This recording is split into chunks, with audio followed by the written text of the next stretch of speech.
Hi, it's Rachel, second year gardener here, and today I am talking to you about my grow light setup. It is very, very nasty and rainy outside. It has actually been raining since like last night sometime. There were multiple flash flood warnings I got in the middle of the night that woke me up, as well as a tornado warning this morning. So we are indoors today, and I'm going to walk you through this very cheap economic grow light setup in my itty bitty little space.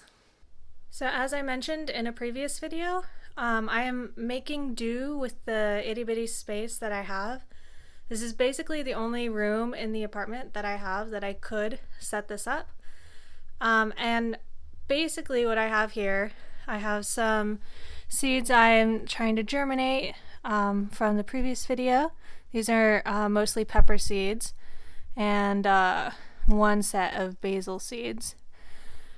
And then here, since it is cold and nasty outside, I have brought some of my seedlings in. I have some kale, lettuce leaf basil, and some scarlet kale.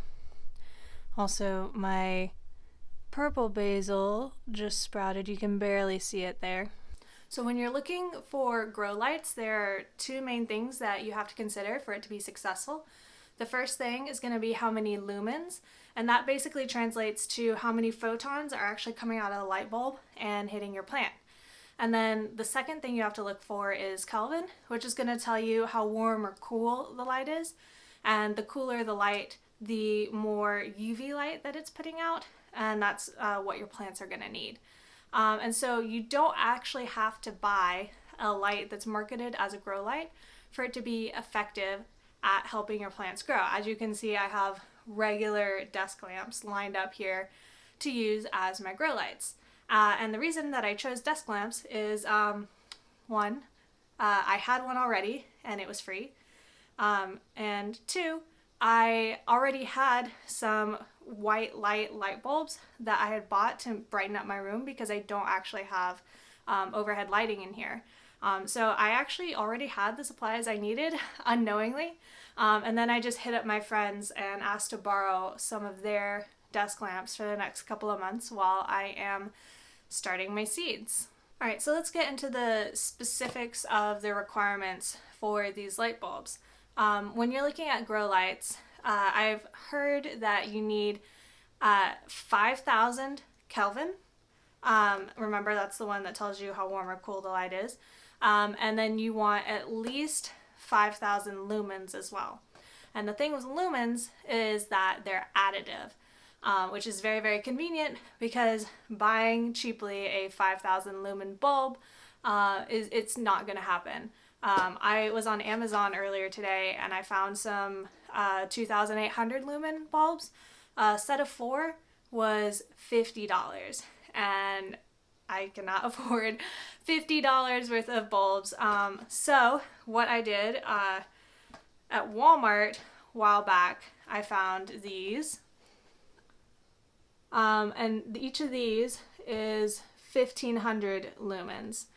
And so with the 4 that I have here, that is 5,500 lumens additively, which is, on the bare minimum side of things that I need for my grow lights. So because my lumens are so close to the bare minimum, I have my lights positioned very close down to my plants. They could be even lower, but the setup that I've rigged up here from a shelf that I just had there already, this is about as low down as they can go. I might end up putting something underneath this tray to raise it up closer to the lights while these are still little seedlings.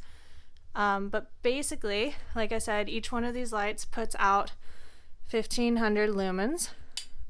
You can see just how bright that one light looks. It's much brighter than your normal everyday light bulb that you would have lying around your house. But you can find out if any of your bulbs match the requirements by just looking at the bulb itself or looking at the packaging. It usually lists on there what it is. So there's the full setup with all 4 lights on. And as you can see, it's still a pretty limited space. I have room in this tray for 6 times 3, 18 cups. And so I can't actually fit, if I was going to try and germinate all of these seeds and put them each in their own little cup and grow them under these grow lights, that wouldn't work out very well for me. So let me tell you how I'm going to get around that problem. Alright, so if I'm not keeping them under these grow lights constantly as seedlings, what am I doing? I am fortunate enough to live in a climate where it's going to be somewhat warm, starting right about now actually. It's even though it's nasty outside, it is 61 degrees. And if it was sunny, that would be plenty warm enough for me to have my seedlings out in the greenhouse. So what I am doing basically is using this grow light setup to supplement my outside greenhouse. It's going to be a lot of work. I realize that. But I feel like this is what I have to do to not spend that much money and make do with the small space that I'm working with. So basically on the days that it's warm enough, I take all my seedlings, I go put them out in the greenhouse, I leave them out during the best hours of sunlight during the day, and then if it gets too cold at night, I can easily bring them inside. They don't necessarily need the light overnight. Ideally, for the fastest growth, I could leave them under the grow lights all night, but that would make it very hard to sleep. So the grow lights really are here for me for supplementing the sunlight.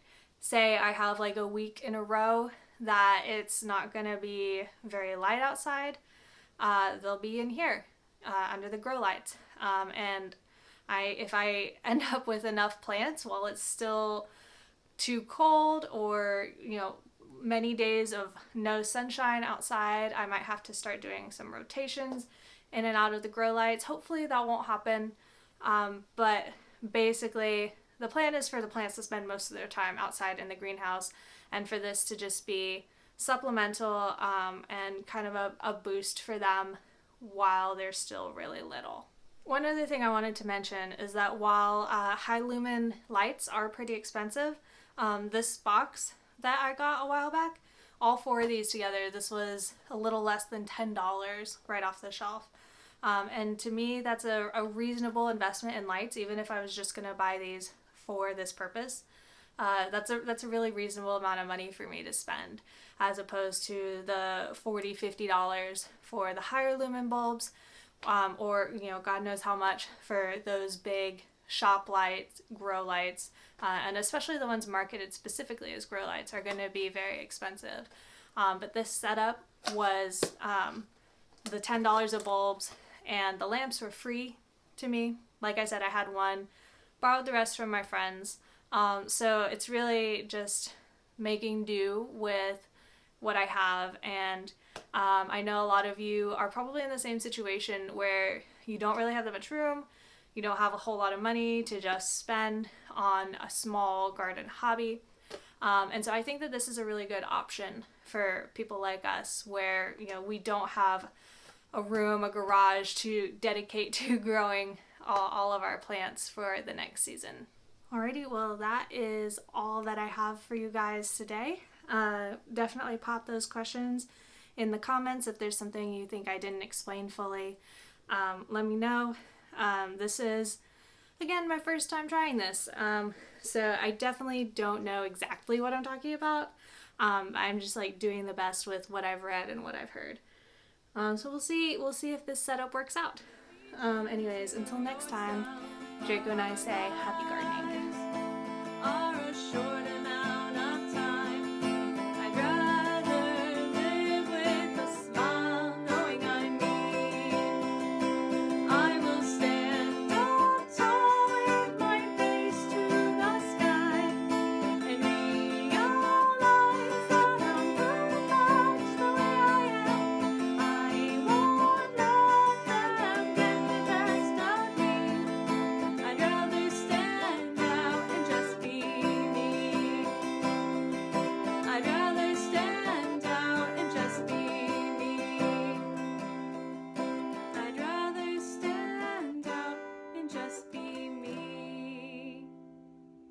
Thank you guys for watching.